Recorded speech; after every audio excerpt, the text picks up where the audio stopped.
అందరికీ praise the lord. ప్రభువైన యేసుక్రీస్తులో మీ అందరికి శుభములు. ప్రియమైన వాళ్ళారా, అందరూ ప్రభువుని గణపరుస్తూ ప్రతి క్షణం కూడా చక్కగా దేవుని గణపరుస్తున్నారని నమ్ముతున్నాను. కొంతమంది ప్రార్థన అవస్థలు కోరారు. ఏఎస్ఓ జాబ్ కొరకు ఒకరు కోరారు. తర్వాత హానోకు బ్రదరు స్టమక్ పెయిన్తో బాధపడుతున్నాడట, ప్రార్థన చేయండి. అట్లు మిగతా సహోదరులు కెవిన్ జాబ్ విషయంలోనూ, మరి ఇంకా కొంతమంది కూడా వివాహాల కొరకు, మరి వారి భవిష్యత్తుల కొరకు ప్రార్థించమన్నారు. ముఖ్యంగా కొంతమంది అయితే మంచి ప్రార్థన మనవి కోరారు. మా కుటుంబ రక్షణ కొరకు ప్రార్థన చేయను అన్నయ్య అని. మరి రవీంద్రనాథ్ అన్న అయితే చాలామంది కూడా వారి కుటుంబాల రక్షణ కొరకు కూడా ప్రార్థించమన్నారు. చాలా సంతోషం. తప్పక ప్రార్థన చేద్దాం రండి. ఈ సమయంలో యెహోషువ గ్రంథం 23వ అధ్యాయం 10వ వచనాన్ని చదువుతున్నాను. తానే మీ కొరకు యుద్ధము చేయవాడు, తానే మీ కొరకు యుద్ధము చేయవాడు. అవును, బైబిల్ చెప్పే విషయం ఏంటంటే దేవుడే మన కొరకు యుద్ధం చేస్తాడు. పగ తీర్చుట నా పని, దేవుడే, నేనే ప్రతిఫలమిత్తునని చెప్పిన దేవుడు కొన్నిసార్లు తానే మీ కొరకు యుద్ధము అంటే ఇప్పుడు మనం ఏం చేయాలి? చేసేది ఏం లేదు. నిర్గమకాండం 14వ అధ్యాయము 25వ వచనం, ఇశ్రాయేలీల ఎదుటి నుండి పారిపోదాం రండి, యెహోవా వారి పక్షమున మనతో యుద్ధం చేస్తున్నాడు. దేవుడే మన పక్షంగా యుద్ధం చేస్తూ ఉన్నాడు. ఇక చేసేది ఏముందంటే నిలుచుండి చూడడమే. ఈ యుద్ధం మీరు కాదు, దేవుడే జరిగించును. దావీదు గారు అన్నట్టుగా యుద్ధము యెహోవాదే. కాబట్టి దేవుని ప్రజలారా, ఈ యుద్ధము అనేది దేవుడు తన పక్షంలో ఉన్న ప్రజల పక్షాన దేవుడు తప్పకుండా యుద్ధం చేస్తాడు అన్న విషయం అర్థమవుతుందా? అవును, దేవుడే తప్పక యుద్ధం చేసేవాడు. అందుకే చాలా చోట్ల మీరు చూసినప్పుడు ఊరకనే నిలుచుండి చూడండి, ఈ యుద్ధం మీది కాదు. నేను ఇంకా మీకు అర్థం కావాలంటే రెండు చదువుకుందాం. దినవృత్తాంతములు 2వ గ్రంథం 20వ అధ్యాయం 15వ వచనం కింది భాగం చదువుతున్నాను. ఈ గొప్ప సైన్యమునకు మీరు భయపడకుడి, జడియకుడి, ఈ యుద్ధం మీరు కాదు, దేవుడే జరిగించును. కాబట్టి 17వ వచనం, ఈ యుద్ధంలో మీరు పోట్లాడవలసిన నిమిత్తం లేదు. అర్థమవుతుందా నేను చెప్పేవన్నీ కూడా? కనుక ఈ యుద్ధము మీరు పోట్లాడాల్సిన అవసరము లేదు. మీరు చేయాల్సింది దేవుని స్తుతించాలి, మీరు చేయాల్సింది దేవుని ప్రేమించాలి, అంతే. కనుక దేవుడే తప్పకుండా ఈ యుద్ధంలో విజయాన్ని ఇస్తాడు. మనం కూడా ఎన్నో యుద్ధాలు ఎదుర్కొంటూ ఉంటాం. ఉదయం లేచిన నుంచి ఎన్నో యుద్ధాలు కదా. ఆత్మకు శరీరానికి యుద్ధం, కాబట్టి భార్యాభర్తల మధ్య యుద్ధం, అన్నదమ్ముల మధ్య యుద్ధం, ఎన్ని చూస్తున్నాం ఇప్పుడు మనం. ఒకప్పుడు ప్రశాంతంగా బ్రతికేవారు, ఇప్పుడు ప్రశాంతత ఉందా అసలు? ఎన్ని చూస్తున్నాం అసలు.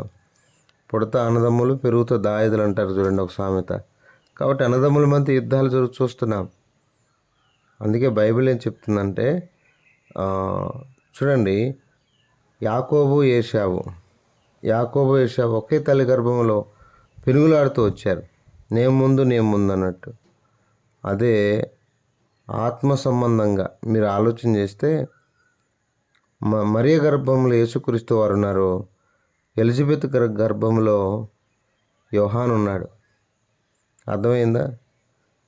ఎప్పుడైతే ఎలిజబెత్ అమ్మ వెళ్ళిందో యోహాను గర్భంలో గంతులేస్తున్నాడు. అర్థమైందా? అంటే ఆత్మ సంబంధమైన బిడ్డలకి, భౌతిక సంబంధమైన వారికి, బంధువులకి, దేవుని రక్తంలో కడగబడిన వారికి తేడాలు ఉంటాయి. వారు సంతోషంగా ఉన్నారు, వీరు కొట్టుకుంటున్నారు.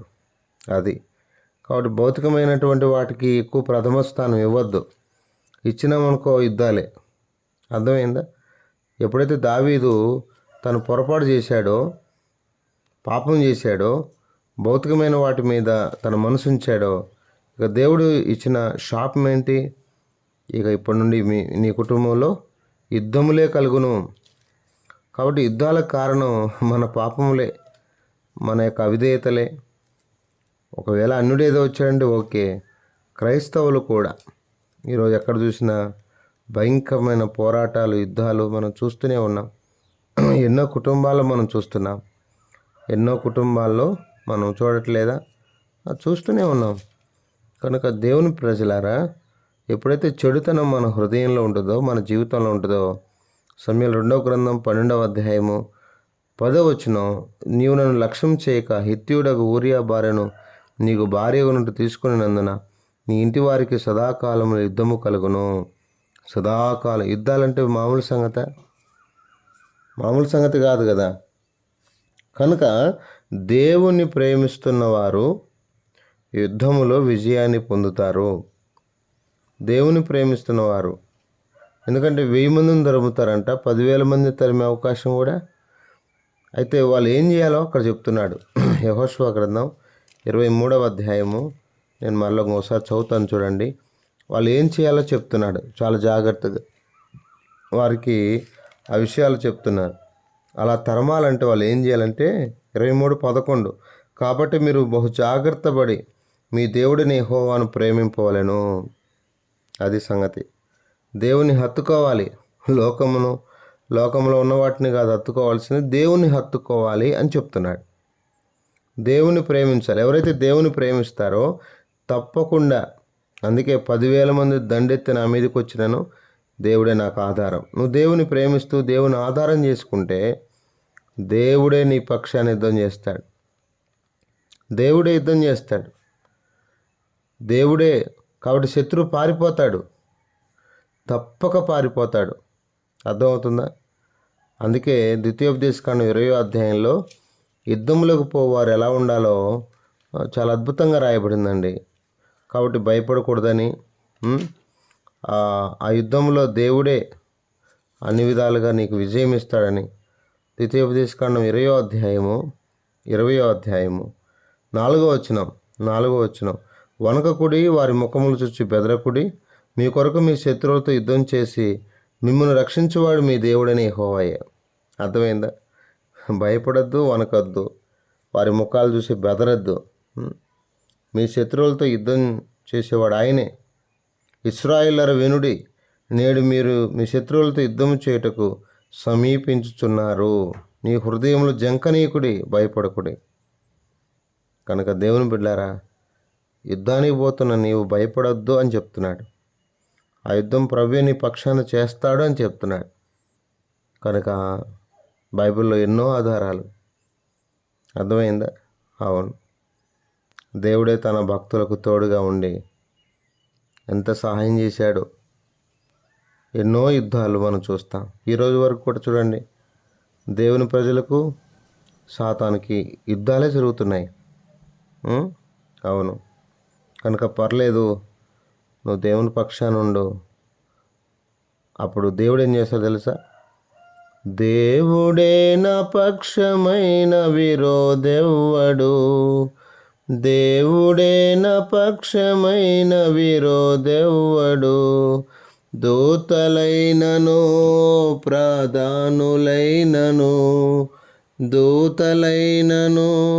ప్రాధానులైనను క్రీస్తు ప్రేమ నుండి నన్ను వేరు చేయునా? ప్రభు ప్రేమ నుండి నన్ను వేరు చేయునా? రక్షకుడా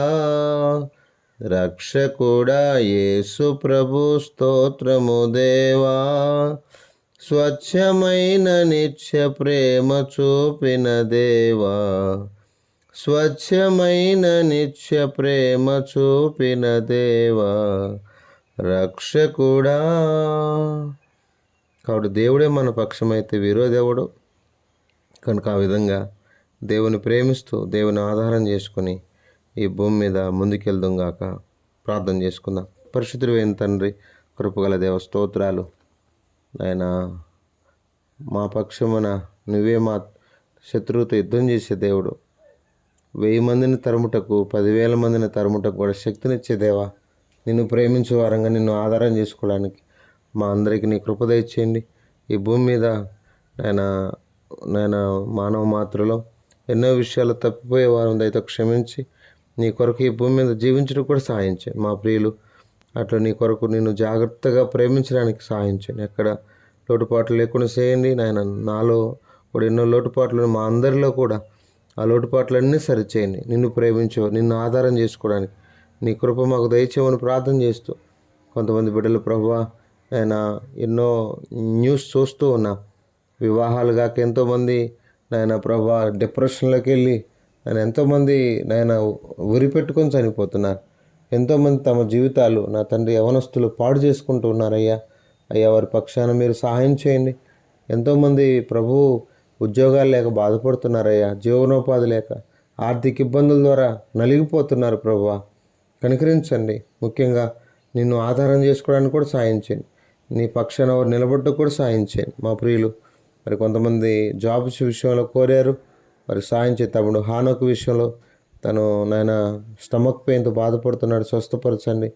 ఏసో జాబ్ విషయంలో ఆయన నా ప్రార్థన మనవిని అడిగిన వారి కొరకు ప్రార్థన చేస్తున్నాం, కనికరించండి. ఆయన అంత మాత్రమే కాదు, గతంలో ఎన్నో ప్రార్థన మనవులు కోరుతూ వచ్చారు. వారందరి ప్రార్థన మనవులు ఆశీర్వాదకరంగా ఉంచి మహిమ పొందమని, అందరిని కూడా దీవించమని, తానే వారి పక్షమున యుద్ధము చేయను, మా పక్షం మీరే యుద్ధము చేయమని యేసు పరిశుద్ధ నామములో ప్రార్థన చేస్తున్నాము తండ్రి. ఆమేన్.